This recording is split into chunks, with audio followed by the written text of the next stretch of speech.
Effective one-to-ones are without doubt one of the most powerful things you can do as a manager to get the best out of your team. They're also, if you're an individual contributor, one of the best things that you can get from your manager to know what it is you need to do and to make sure that you get feedback and develop and do a great job. Hello, my name is Helen Bryant. I'm the creator of Growth Inc. And in this week's YouTube lesson, we are exploring all things one-on-ones. You'll discover what they are, why they're so important, and how to do them. When I'm running workshops, one-on-ones are the key management tools that we talk about. And frequently people are very aware of them, but when pushed, admit that they often become a bit ad hoc. And when I push why is that? And it's always because everybody's busy, so they just get pushed in the diary. If you don't have them, you're probably quite aware of the symptoms, because if you've ever been caught out by somebody suddenly resigning, or somebody's just not performing at the standard that they were, and it's sort of rolling along and not getting fixed, or you're working, somebody in your team is working on something and then they suddenly get to quite near the end and you realize that they've done something that you just weren't expecting or haven't done what you were expecting. One-to-ones are a great way of getting rid of those symptoms within your team. So one-to-ones are regular, structured discussions with your team members. So as a manager, you should be having these every week for up to an hour.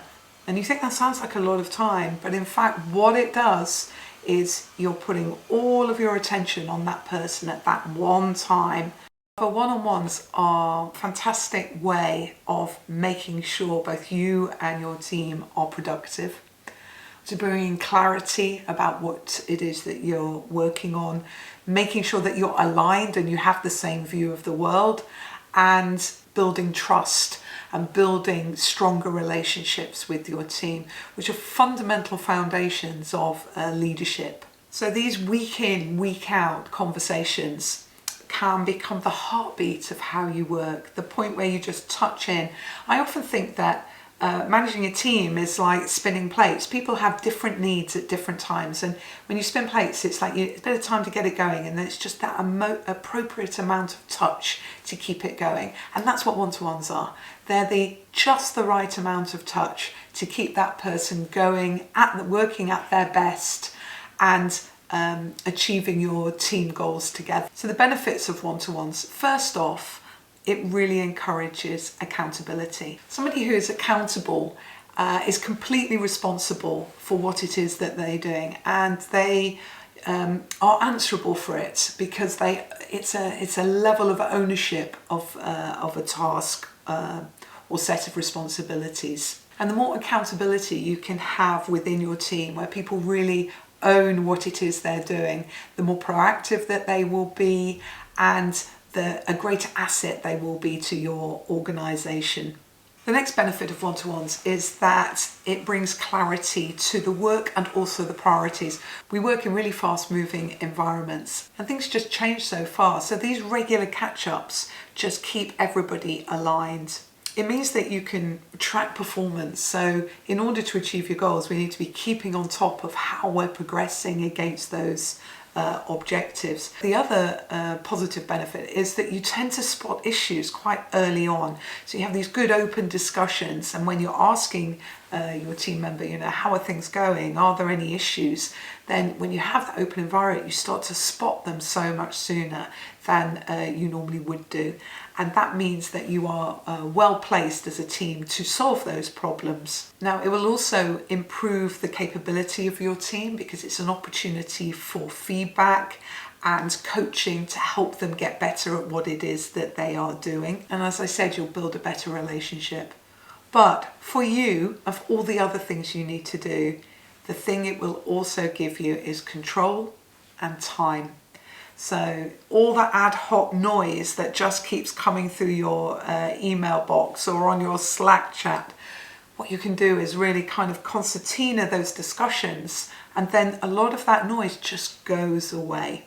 So really valuable moments in your weekly schedule to make sure that you and your team members are aligned. So who should you be having your one-to-ones with? So anybody in your team, if you're a manager, anyone in your team, that would be a full-time, part-time employees. But if you're working with any giggers or contractors, then make sure that you're checking in with them in the same way. You don't need to go into the same level of detail, but the regularity of that discussion really improves the clarity that they have.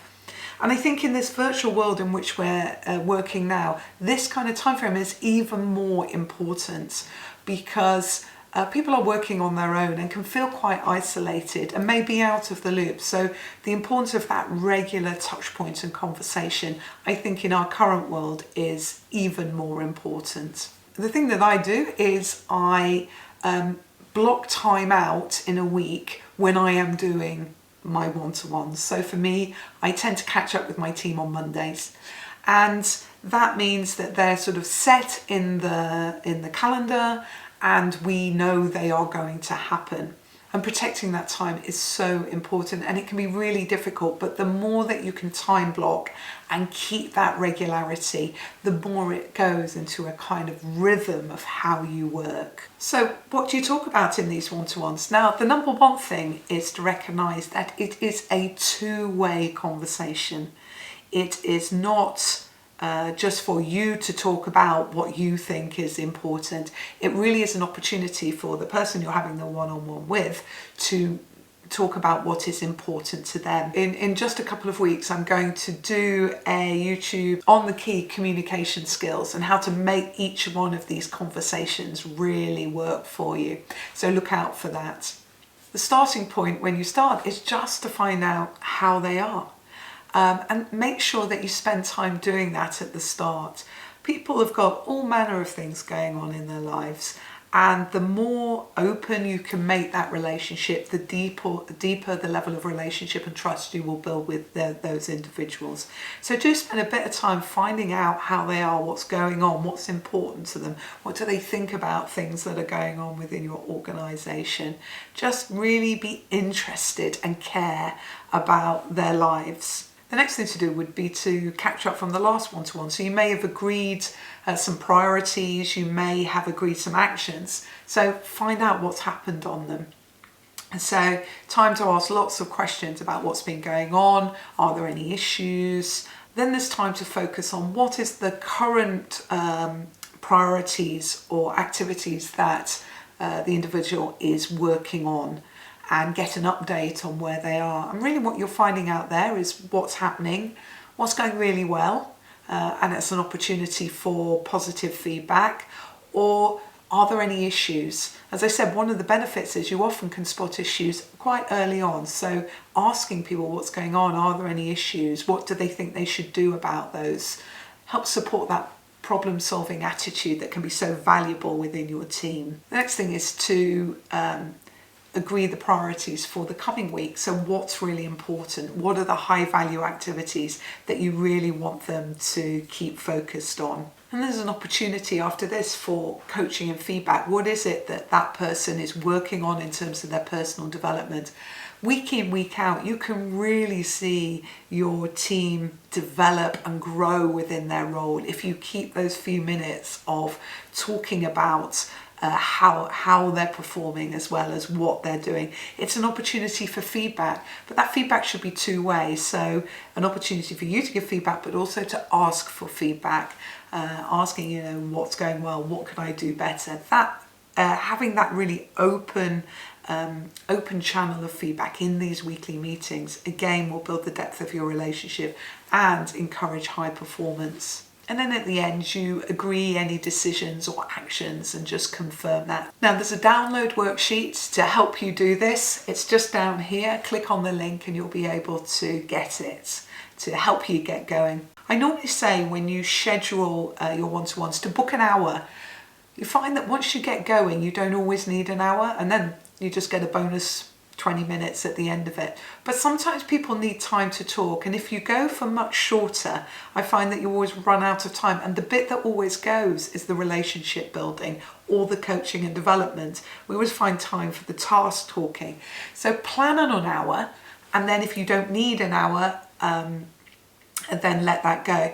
That means with giggers and contractors, you actually can normally reduce those. A half hour is normally adequate because you're not doing so much of the internal organisational thing, but it is still an opportunity to ask for and give feedback. So how to get going? If you're not doing this already, you need to set yourself up to do it. So plan and diarise those meetings.